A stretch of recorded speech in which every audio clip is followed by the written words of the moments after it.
Hi, I'm Allie Hamilton, and I'm so happy to welcome you to the Come As You Are podcast. Every week, we'll be talking about some aspect of healing, usually around childhood wounds and complicated familial relationships. The topics will always coincide with my personal essay of the week, and this will be a place where we can take a deep dive together. I'm so thrilled you've joined me and delighted for you to always come as you are. Hi there. Hi there. Welcome to our talk this week. The topic is Daddy Dearest, Can't Say I Miss You. And it is the uncomfortable topic of complicated grief. And I say it's uncomfortable because it's a really painful thing to feel. My dad passed away in the middle of July, and with the holidays upon us, the holiday season, I am noticing that I really miss my mother. I lost my mother in December of 2021. And I don't have that same feeling of missing my dad. And it's uncomfortable. It's uncomfortable to feel that way and to write about it and to talk about it. But I suspect there are a lot of people who are in the same boat. And, it really shouldn't come as a surprise to me that a complicated familial relationship is going to lead to complicated grief, but it has kind of taken me by surprise, just in the sense of like what it actually feels like. And it's the absence of feeling that that is present. And it's not that I didn't grieve for my dad, because I did. Even in the days leading up to his death, he died right after his 96th birthday. And the day of his birthday, and even like a few days before, I went out a lot that week. Normally I would, get there like once a week and do all the things. You take him to whatever doctor's appointment he needed to go to, he liked to go to Walgreens and stock up on Mott's apple juice and so I would do these errands with him, take him out for lunch or take him to Dunkin' Donuts, or both. Dunkin' Donuts was like that was his happy place. So I would do those things with him.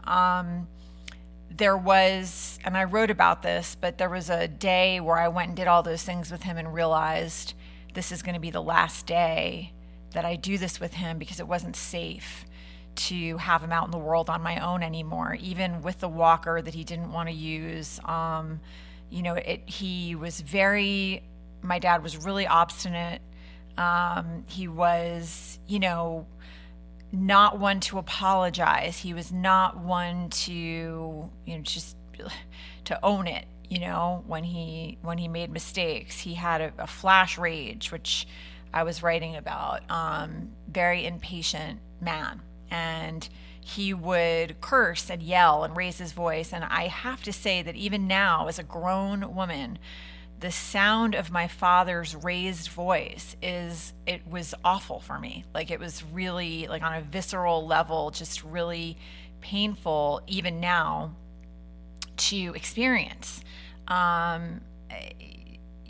When I was tiny, my dad was 6'1". He started to shrink as he got older, as people do. But I just remember, he was just so large, and he was such a large figure in my life. And when he would raise his voice, very occasionally he would lash out physically, but that really only happened twice. I mean, that's why it stands out for me. It was not a common occurrence with him, but the voice, the raising of the voice, the yelling and the cursing, that was a typical thing. And it was just really terrifying as a small child. And even as I got older, it's just really uncomfortable to be around. So, and that continued after I moved him out here. And while I was sort of like bending over backwards to take care of all of his needs after my half sister suddenly died. I've had a lot of death in the last few years. And so she had been his primary caregiver in Georgia when his fourth wife, she had Alzheimer's and she went into the memory care unit. And, her family actually called me and Carrie and said, one of you needs to come and get him. Like, he can't go with our mom into the memory care unit, and he can't stay at the assisted living facility here. So you guys need to make a decision. And Carrie is the one who said, I'm going to go and get him. Now, he left Carrie when Carrie was 16. He left Carrie and her brother, who was 14, and her mom, and that was his first wife, because he had an affair with my mother. And my mother was 19 years younger. I mean, I can only imagine now as a grown woman, my father's first wife, and what that must have felt like.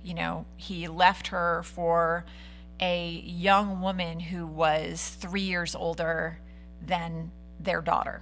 So, I mean, it's brutal and ridiculous. But my parents did get married. They were married for 7 years.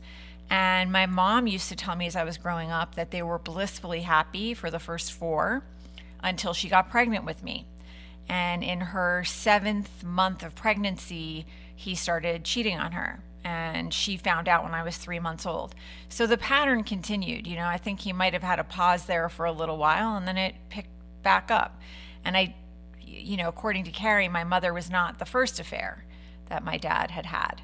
So he was married 4 times, and his 4th wife was his high school sweetheart. And I used to think that he probably should have just married her in the first place. And it's, one of those sliding doors things where you'll never know what his life would have looked like if he had done that, but I wouldn't be sitting here. So I don't wish for that. It's just interesting to think about. And so I have written about this pretty extensively, and I won't talk about it for too long, but I grew up with a dad he was 45 when I was born. And so, by the time I was 4 and my parents split, you're talking about a man pushing 50 who really ought to know better than talking to his tiny, tiny child about his very grown-up problems. But he didn't. So, as you do, I thought that my parents hung the moon, and that's what your parents are godlike creatures when you're tiny. So, and you don't know anything different. You just know what you know. And so, it didn't occur to me to question what he was saying to me or what he was doing. And so there were times very frequently where he would be sobbing in my arms about all these women in his life who wanted him to commit and how he couldn't commit and he needed to be free. And I really thought at the time, oh, these awful women, who just won't share my dad. Because I was 4, 5, 8, I didn't understand. And, so that's how I grew up. And at my mom's house, I was dealing with her alcoholism, and that was really painful, and a whole sort of host of issues on that side of the equation. But I think, and this is what I really want to focus on today, is the complicated familial relationships that some of us have. And additionally, what happens when people are unable to be accountable for their, inability to parent in a way that feels good to you as the child. And so on my mom's side, she never admitted that she was an alcoholic.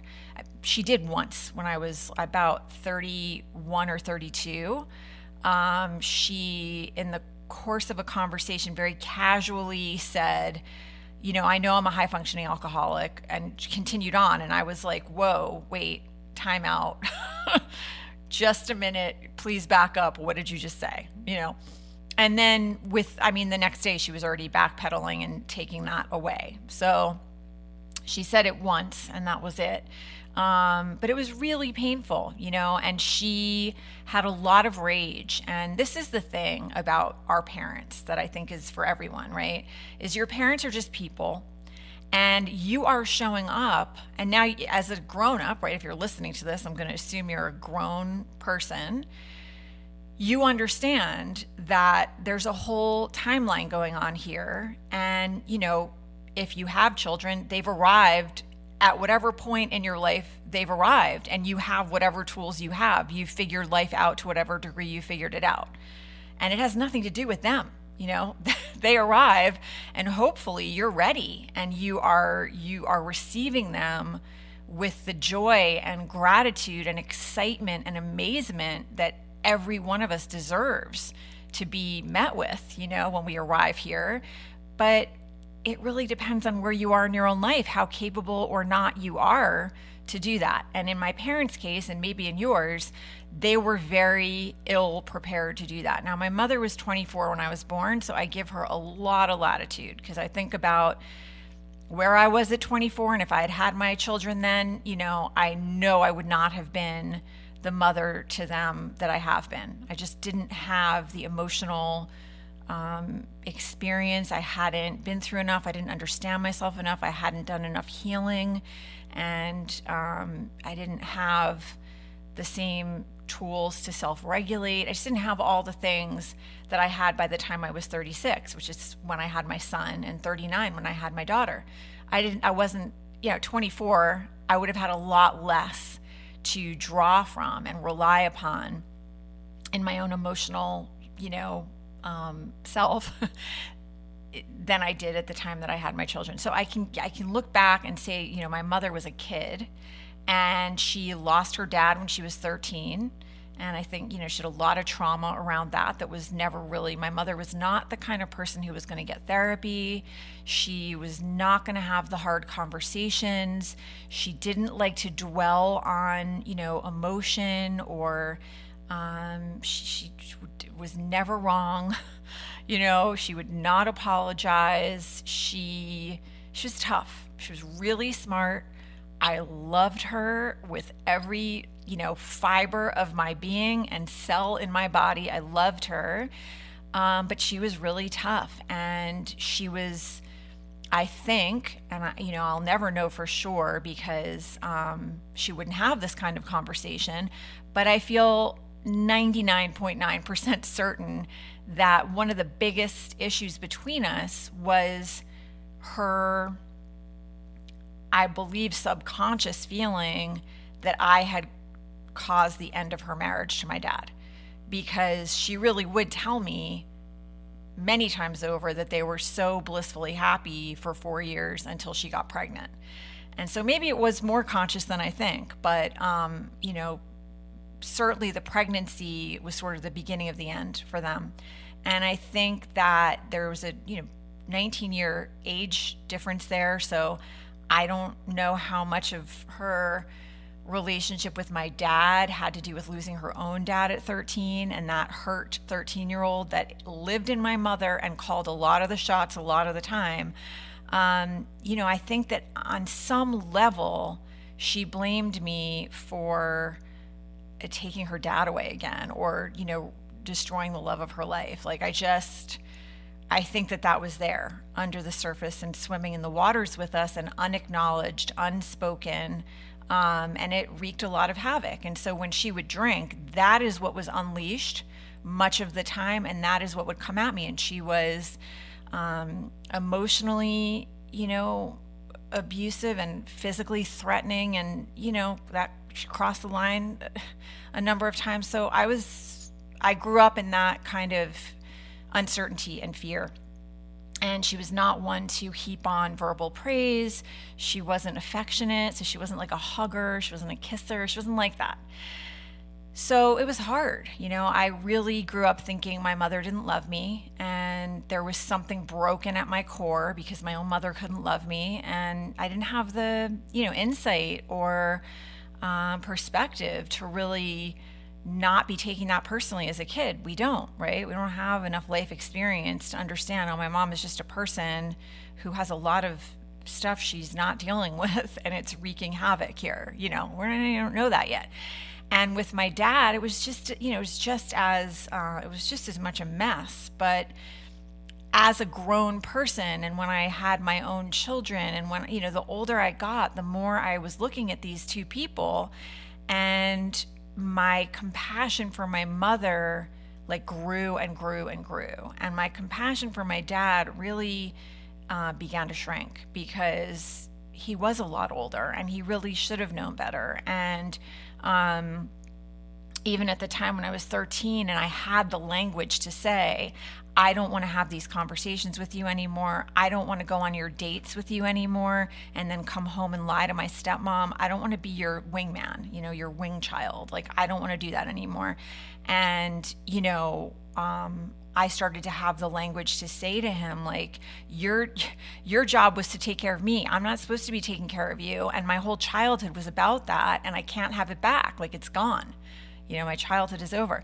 But the thing is that I didn't say those things to him. Those were things I was feeling. I was not able to get all of that out. I was just able to say, I don't want to go to my dad's anymore. That's what I was able to do at 13. And at that time, my dad, he organized a therapy appointment for me, my dad, and my mom, which was super weird. And she immediately told him to stop talking to me about his problems, like instantly. And she said, you've turned your child into like your therapist, your wife, like those are not her roles. And you need to instantly stop that. But his response was to, feel victimized and feel like I had betrayed him. And, he acted like the hurt party because I wouldn't play that role anymore. And I couldn't, it was making me sick. And so whatever your history is with your parents, I'm just giving you that background in case like you're new to me or, to the personal essays or, whatever it is. That's a little bit of like the history there. My dad was just, I don't know if he was a rampant womanizer and my mom was an alcoholic, and neither one of them could look at their behavior and say they were sorry. Those were not the parents that I had. And with my mom, everyone around her was saying she wasn't an alcoholic and it was my perception that was the problem. I was sensitive, and all of that. So that was the messaging that I got, like, oh, it's me.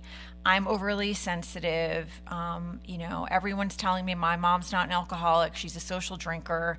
And it's my sensitivity that's the issue. And they would call me Sarah Bernhardt. So it was a real gaslighting kind of situation. And I learned not to call things out, it was made very clear to me. My mother would get enraged if I tried to talk to her about her drinking or her behavior when she was drinking or why she wasn't kinder to me. Like, she would not tolerate that sort of inquiry or conversation. So I learned, like, okay, I'm not going to go there with her. I'm just going to try to earn her love every which way I can, and somehow try to be enough, like perfect enough, to earn it. And that became a lot of my teenage years. My early teenage years, trying to figure out like how I could look right and do enough to earn it. And my dad basically stopped talking to me at all when the therapist was like, don't talk about the women in your life. So my relationship with my dad was just really strained,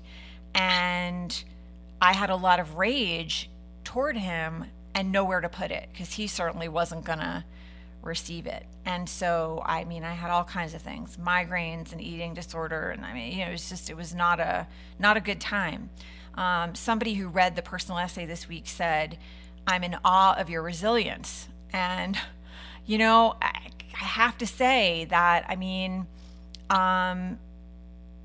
if we define resilience as like surviving, then yeah, I got through it for sure. But I don't think I was a very resilient kid. I think it really did a number on me. And I think that I just barely sort of like made it through. I think the resilience came in later when I started trying to kind of unravel and piece together what had happened and why I felt the way I did about myself and about other people and about the world and my place in it. When things started to kind of like explode in my face and my own relationships, that self-study, me trying to understand, like, when did I start thinking I was broken and unlovable? And when did I start believing that my role in a relationship was to fix things and help and be there and never think about my own, my own needs or my own wants. Like when did this begin? I think that's where the resilience kind of came about, and that's been some progression over the last like 20 plus years. But I don't think I was a particularly resilient kid. I just think that I kind of like made it through. Now I've had a yoga practice for 25 years and a meditation, daily meditation practice, and a lot of therapy along the way. Not so much in recent years, but certainly, for quite a while, from like 13 to 25, 26, I was in therapy. And so I could have told you back then, like all the reasons why I was the way I was. Yoga, like starting to practice and get on my mat and like work through my fear. That's where things really started to shift for me. Like, understanding what your triggers are or why you believe the things that you do is certainly is great, being able to identify what the issues are. But I didn't want to be stuck there. Like, okay, I have abandonment issues because all these things happened when I was 4, so is that it? Like, is that as far as I get to go? That like, I know that about myself. And so now for the rest of my life, if I'm in a relationship and the person has to go on a business trip, I'm going to like be freaked out because I don't really consider that like healed, And so that's been a really, the focus of my healing process myself has been working through that stuff and liberating myself so that I'm not, stuck with all that old wiring. And the really good news is it's possible to do. It just takes like, daily attention, determination, awareness, practice, and all of that. So, but I think kids can get slapped with this, oh, kids are so resilient label. And like a lot of the time, kids are not so resilient. They're just like doing what they need to do and developing the coping mechanisms they need to develop in order to get through. And a lot of the time, those coping mechanisms are the things that kid has to unlearn when they start to go out in the world and become an adult. So there's sort of like the background. And if you relate to this, if you have complicated familial relationships, then you may have also experienced complicated grief when you lose people like that. And with my mother, a couple of things happened. One of them is on her deathbed, literally the last few weeks of her life when she had just been wasted by ALS, and she was in the ICU, and I was in the ICU with her for the last month of her life, really flying back to LA once a week, getting my eyes on my kids, my husband, making sure everybody was good, and getting back on a plane.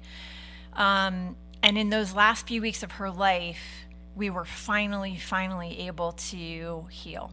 And I will never have the words to say how thankful I am, because when I think about what it would have been like to live with the situation had we not had that, it would have been really, really tough.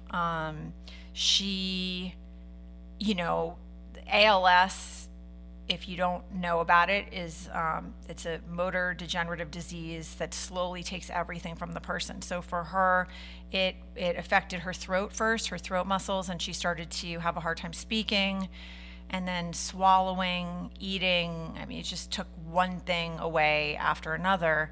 And so she had a feeding tube, and she certainly couldn't drink anymore. And so it was the first time in my life, really since I had been tiny, that my mother was sober for an extended period of time. And then she was in the hospital, and all of these things that she had been focused on for her whole life, which is like how things looked. She grew up in Jersey City, and my mother grew up like looking across the Hudson River, wanting to be in glamorous New York City. That's what she wanted. That was sort of like her dream. And then she got to glamorous New York City and was always trying to keep up with the Joneses, always. And so it was always about how things looked and, material stuff, and safety also. I think she wanted financial safety. She didn't want to be worrying, and she always was, because they were always living above, their means. And so, but it was all about making everything look perfect on the outside. Well, she's in a hospital bed now, I mean, she was down to bones. She was just bones in a bed, really. It was just so frail. And I mean, there's no point in hair or makeup anymore. She was having to dab at her mouth all the time because her jaw muscles had gone slack. She couldn't keep her mouth closed anymore, so she would be drooling. I mean, all the stuff that she had been dwelling on, my mother was so done, in her daily, I mean, just hair done, makeup done, outfit, perfume, everything, jewelry, everything perfect. And here she's in a bed and relying on the nurses to come and change her. It was awful. This had stripped her of any dignity, and any sense of any of that was just gone. And I'm flying, I'm flying to LA and turning around and coming right back to New York.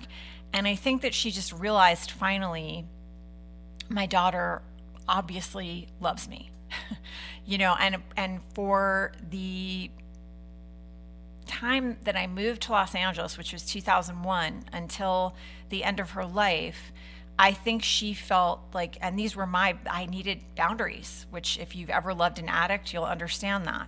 And it's part of the reason I moved 3,000 miles away. And there were a lot of other boundaries I had to maintain for my own well-being, which I had learned along the way. I better put that right at the top of my list of things to prioritize, or I'm not going to be able to help anyone or do anything.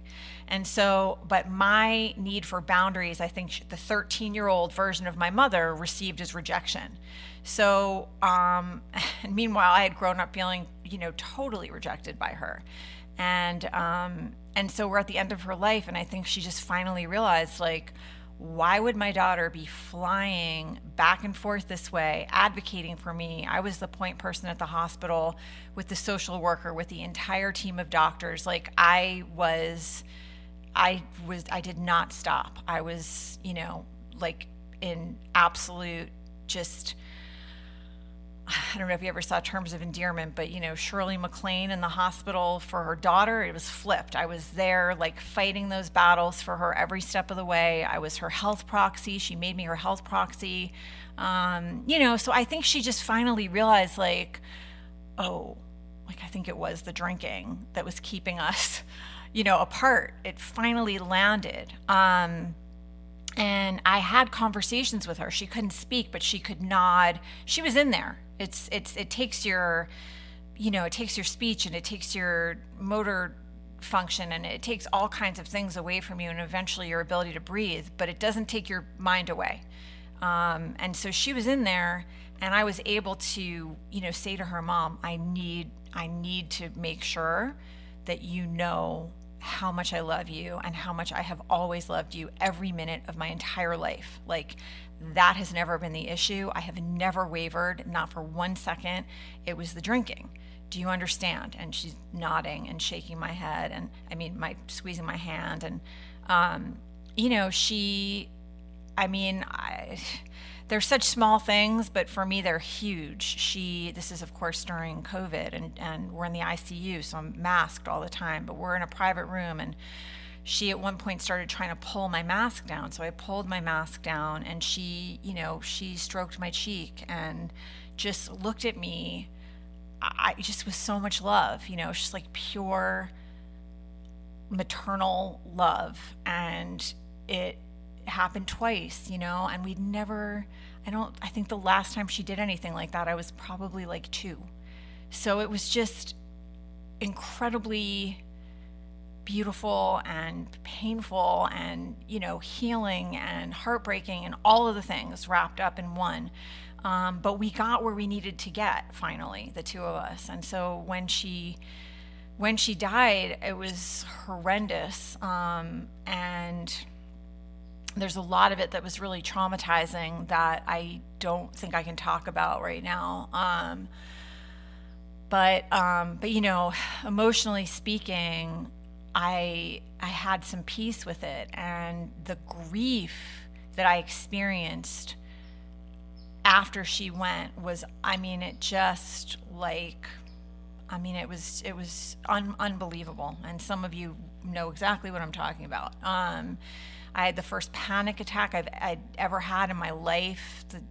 12 hours after she died. And I used every tool I had to just keep my head above water. And it was really, really, just incredibly painful. And it was like that for the better part of a year. And some things happened that I'm actually writing about in the memoir that, that helped a bit, but it's still hard.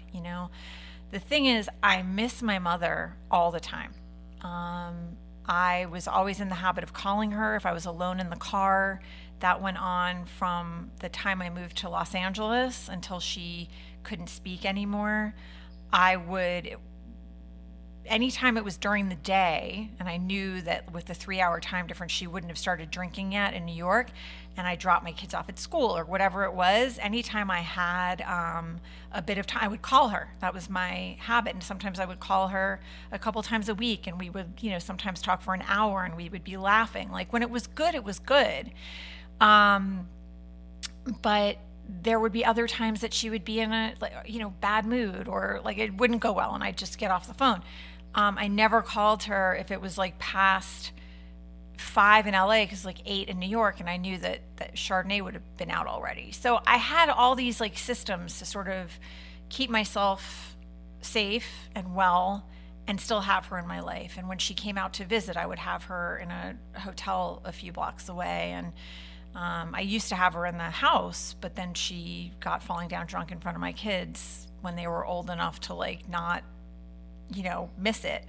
And that was it. Like, all right, we're not doing that anymore. So I was always trying to manage the drinking and have her in my life. So she was a big part of my life. And that never changed. She was a force in my life. And so when she was gone, and the other thing that happened is because we could not get to that place of closeness until she was on her deathbed, I had a lot of mourning come to the surface about what could have been, if only we could have gotten there 20 years ago, 10 years ago. Like, if only she would have been able to have that kind of conversation, or look at her drinking. Like, it was very hard for me not to mourn and grieve for what we could have had and didn't get to have.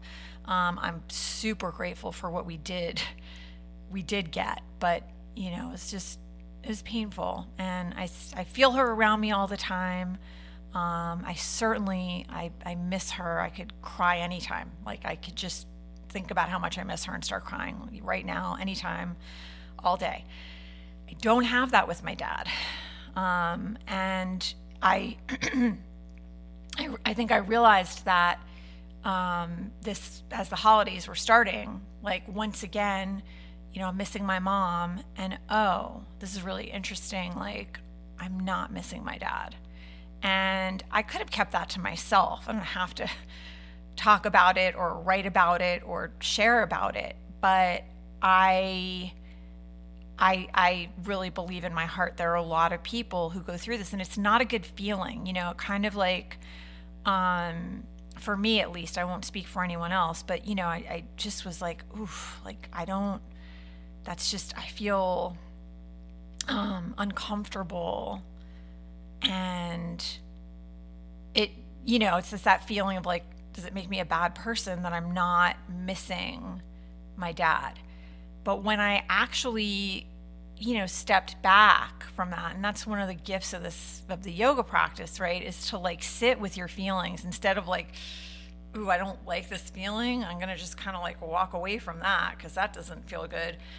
You have some tools where you just like sit with it and lean into it and kind of understand yourself a little more deeply. I just realized that, like, what would I be missing? Like, he wasn't really ever able to reckon with what had happened. He never got to a place where he said, I'm really sorry. Like, I see that I should never have been burdening you with all of these really grown-up problems when you were a tiny child. I see how that like really caused a lot of problems for you in your life that you had to work through. He never was able to own any of that. And even when I wrote Yoga's Healing Power, my publisher needed me, insisted that I get waivers from both of my parents, which was incredibly uncomfortable.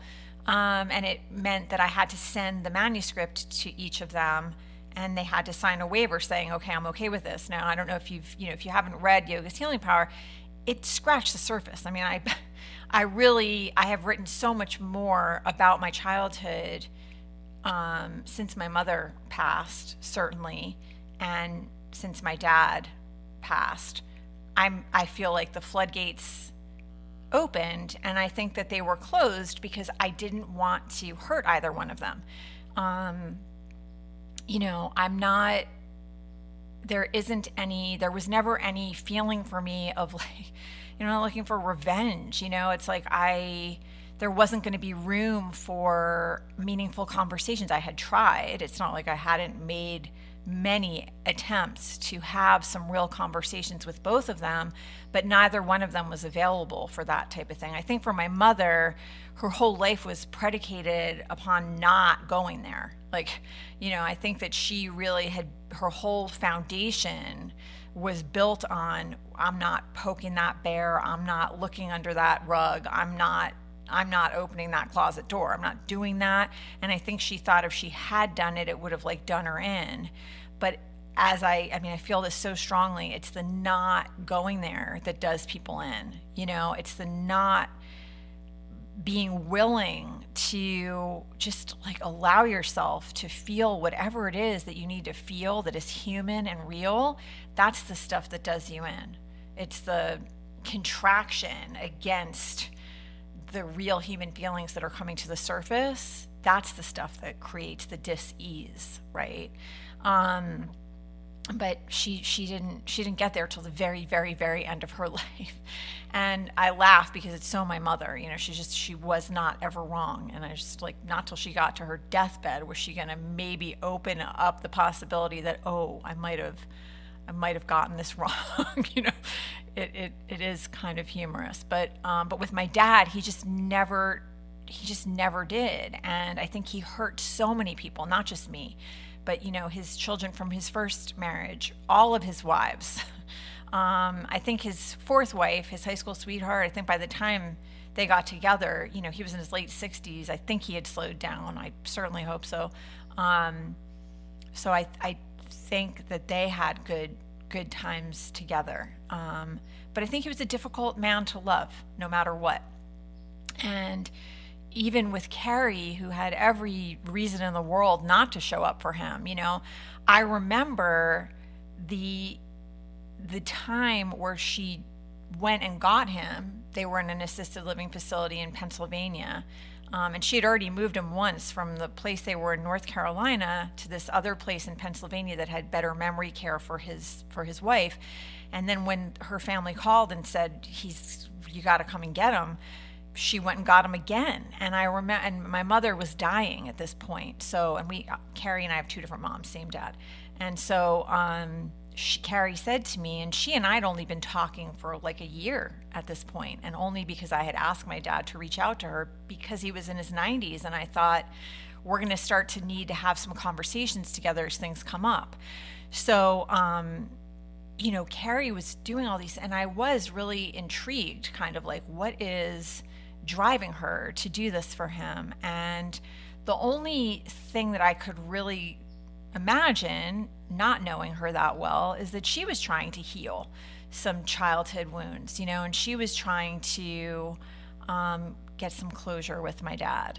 I think she was also just a really good person. And she said to me, you've got your kids, you've got a business, your mom is dying, we know you can't fly, I can drive there, I'm doing it, and she was very I'm on it. And I was incredibly grateful. So she took him to Georgia and moved him in with her and her husband and their dogs.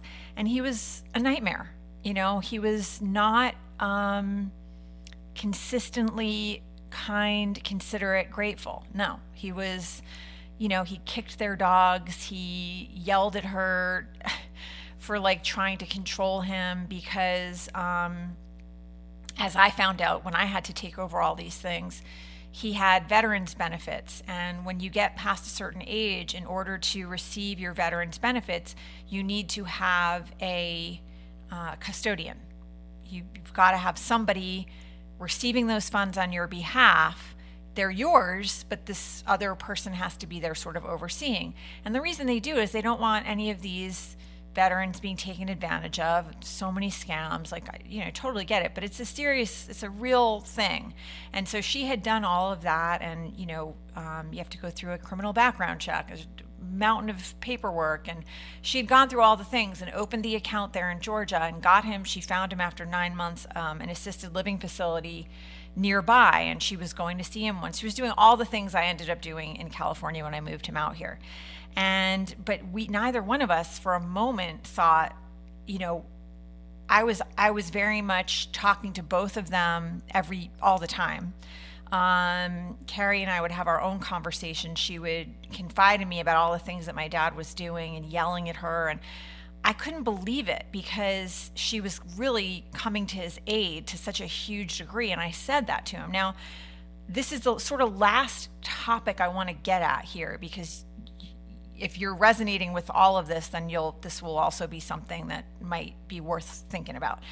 I grew up learning not to call people out if they hurt my feelings or if they let me down.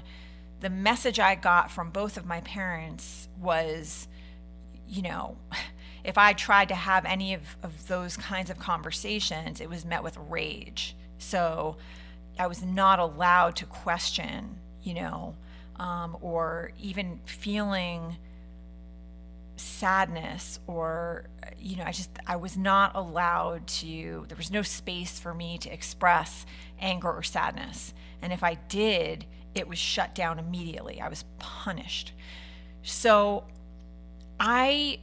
with my mom, I kept trying, every so often, once a decade, I would say to my mom, Mom, the drinking is really, that's the issue here between us. And I mean, can you really not see this? I think I kept hoping as I got older and I was a grown woman and I had my own children, I think I would try every 10 years or so to say to her, can you really not see this? I'm not confused about it. It's not, to need to drink every single night and to get to a point multiple times a week where you are unable to speak without slurring, walk in a straight line, you sometimes falling and hitting your head.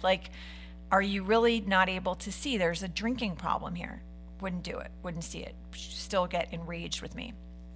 So, I'd give up for another decade until something else happened that made it impossible for me not to say something again. And in fact, what had happened, and I'm not going to get into this right now, but I had sent my mother an email before she got ALS, because she just did it again. She came out for my wedding to my husband, and it just wasn't a good showing. And a few months went by, and she she sent these horrible texts one Saturday. I mean, unprovoked, but clearly had been drinking. And I ended up sending her an email. It was my once a decade attempt to say, your drinking is really a problem, and it is the problem. And she stopped speaking to me. So this is what I learned from my parents was don't call us out, and they weren't together. They'd been divorced forever, but the two people very much on the same page with that. I will not be accountable. I am not, I'm not going there.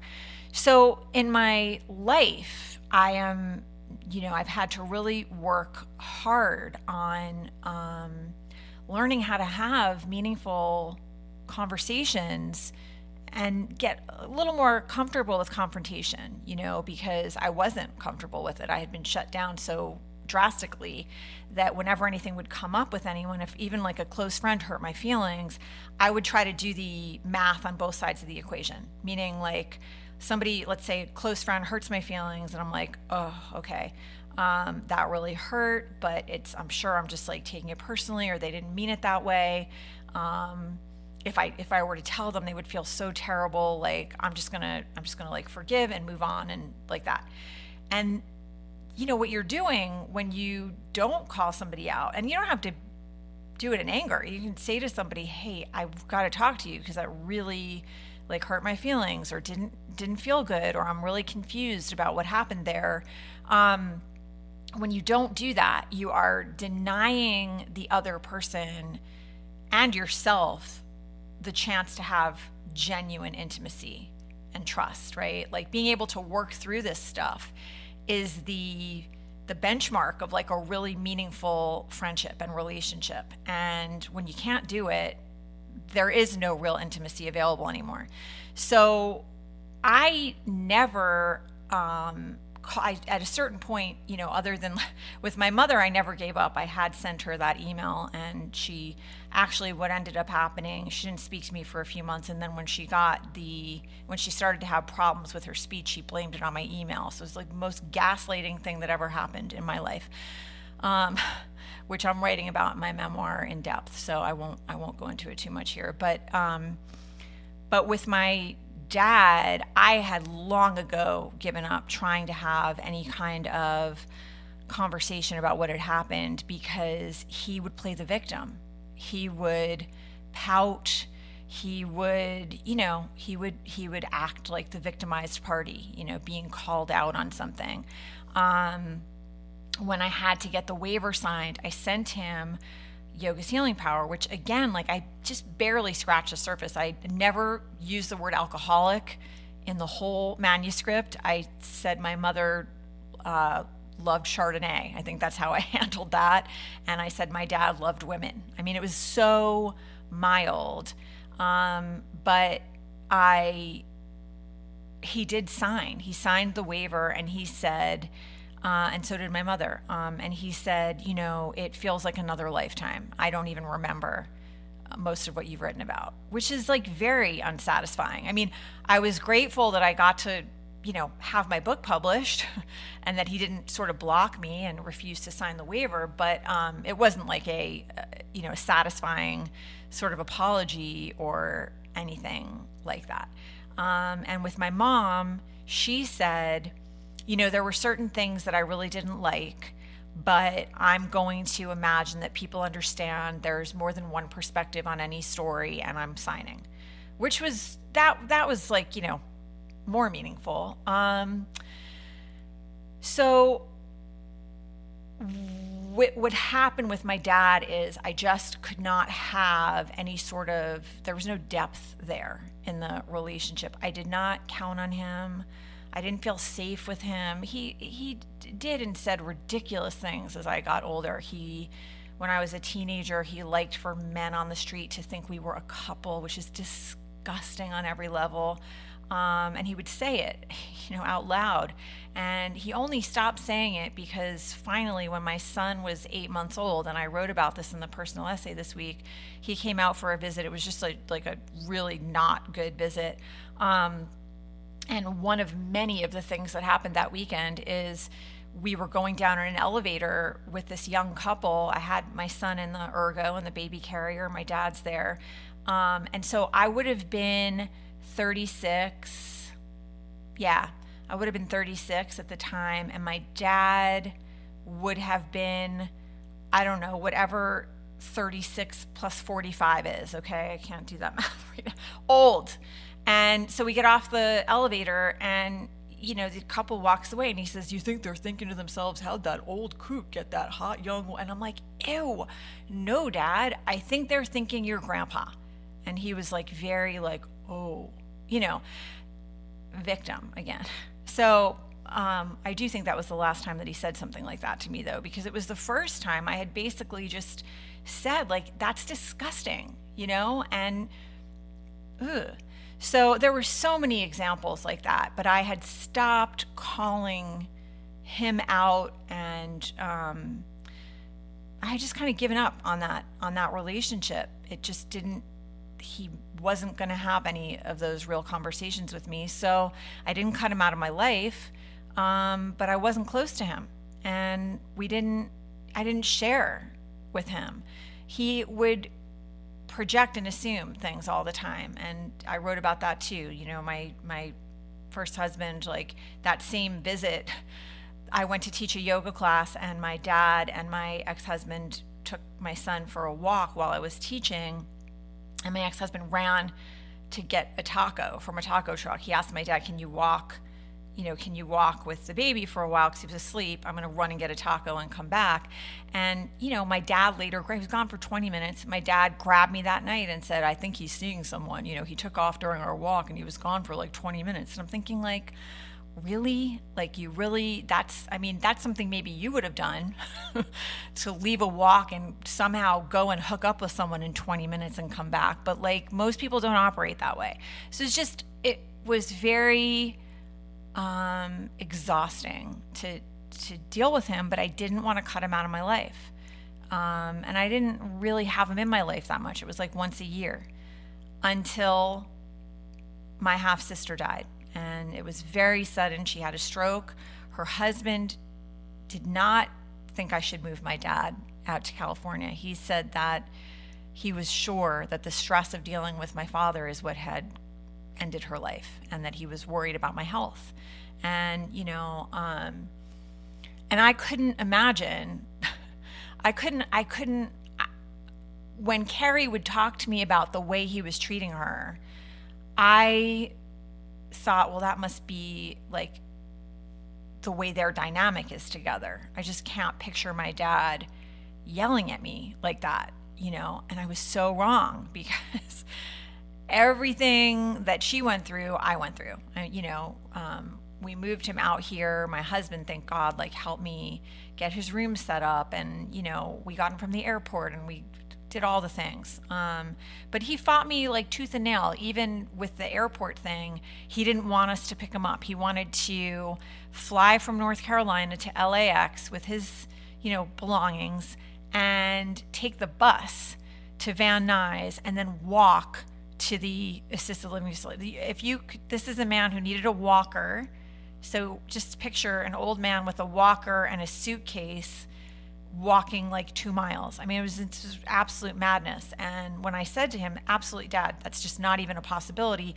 We'll be there at LAX to get you. We're taking you to the assisted living facility. And by the way, we're excited to see whether you like the place. And we've, you know, my husband set up everything, the furniture, the sculpting station, the TV, we got everything hooked up for him. And we made the place as pictures, you know, my husband had pictures printed from my dad's childhood, from, you know, when he was high school sweethearts with his wife. I mean, like, just everything, you know, that you could hope for, so that when he walked in, it would feel like home.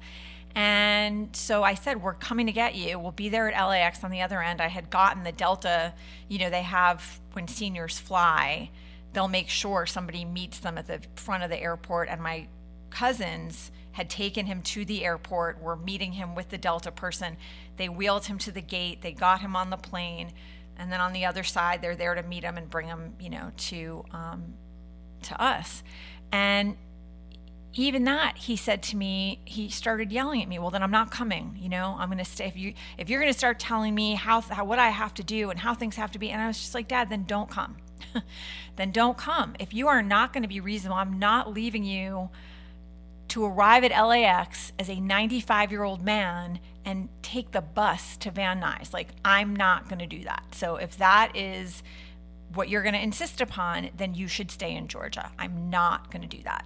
And so it was just like, from moment one, he was difficult and irrational, but a lot of it is age. You know, a lot of it is this stubborn sort of like, I think it's very difficult. I didn't mean most people are stubborn. My dad's very stubborn.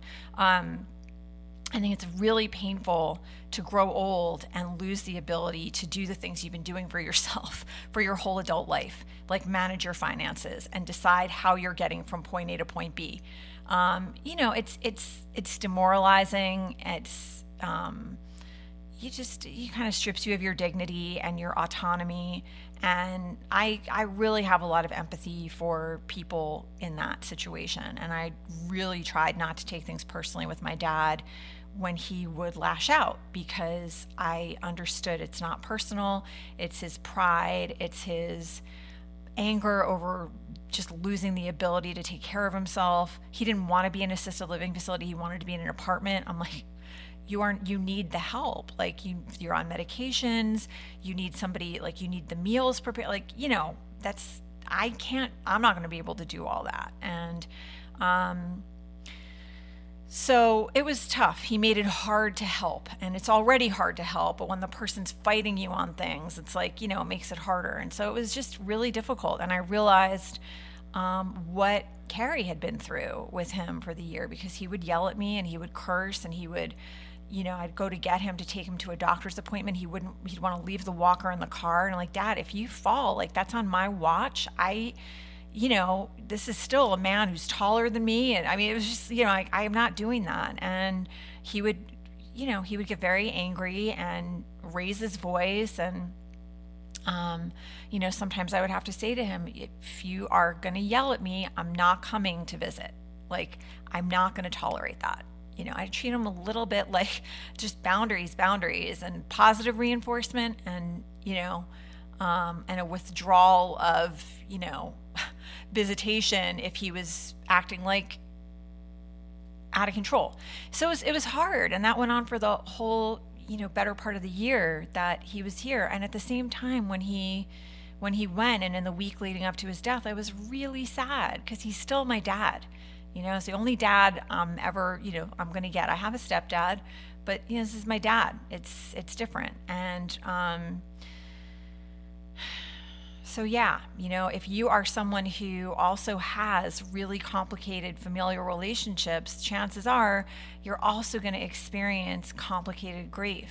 And to not do a number on yourself, and sort of like should on yourself, and feel like, I'm not feeling things I should be. Like, why would you be missing someone who really wasn't good to you? There was a time right after he went that I did sort of like, it's like I got so used to driving to the valley once a week to see him. And there was a part of me that like missed that, even though it was usually really stressful. But actually missing him, he hasn't been a part of my life in a meaningful way for so long. And that was his doing, that was his unwillingness. And I think inability. I think my dad was somewhere on the narcissism spectrum, and probably pretty high up. Like, I don't know that he really ever understood how much he hurt the people that he left in his wake. I don't think he really got it. And I think he thought he was a really good guy and a really good dad. And, he was very charismatic and charming. And so when I would take him to different doctors, everyone loved him. He's a beloved uncle, and you go visit his brothers and their wives and kids. He only ever did that when I was with my mom, so I didn't get to meet that side of the family. But they all loved him, and because they're seeing him like once or twice a year, But for his actual kids, it was really rough.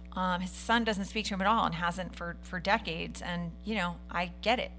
And I think that there was some judgment, to be honest. Like, I don't know this for sure, but I felt it from some of the cousins, wondering like, why, like, expecting even more to be done, for him. And it's really easy from the outside to not know what's really happening between people. I think now there isn't any confusion. I think that his nieces and nephews do understand, because we are in contact now, and some of them read the personal essays. And, I haven't been quiet about it, because I do think a lot of people suffer from this kind of complicated family dynamic, and there's really no need to suffer alone. I think there's a whole bunch of us that live this experience, and it's better for us to like call it out and say hi, so that we don't feel like we're bad people. If you're not feeling that feeling of,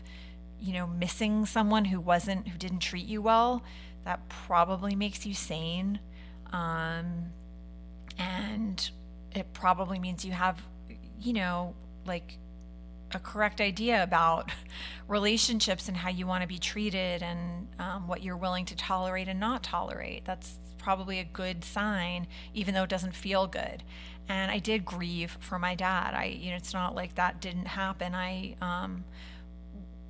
The week that he died, and even the day before he died, I went to see him on his birthday. He never woke up that day. We had a good day like 3 days before his birthday. It was a great visit. We actually FaceTimed an old friend of his. A couple days later, another really good visit. Day of his birthday, which was a Thursday, he didn't wake up, but my daughter and I brought him a balloon and some rice pudding with a candle.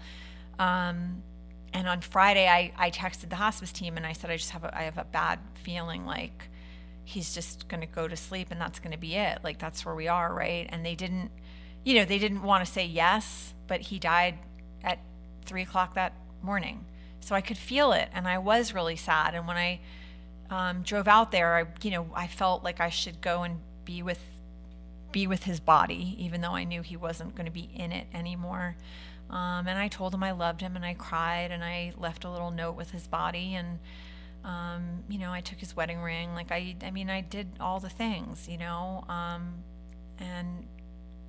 it was sad, but it's not the same as it has been with my mom, and that's just a reflection of these very different relationships I've had with each one of my parents. And so if you do relate to that, I hope that you can be gentle with yourself and accepting, and not second guess your feelings, whatever they may be, and to maybe just allow yourself more time to mourn and grieve for the relationship you never got to have with these people. I've done a lot of that too, just the mourning for what you didn't get to experience, and the understanding that there's like a little kid in you somewhere that really wanted that and needed that, and maybe that's some energy that you can extend in your own direction, And I really thank you for joining me for this talk. And if you have any comments or anything that you want to kind of dive into more further, I'm always open for that kind of conversation. I'm sending you tons and tons of love, and I hope that you are able to experience the kind of love that maybe you didn't get in your childhood and your adult life. I hope that you're able to give that to yourself, and that you're able to experience really meaningful, loving, thriving, healthy relationships with open communication, where you can tell people how you feel and work through conflict when it arises, and feel safe in that way. It's really such a great experience, and certainly something I wish for all of us. Thank you so much.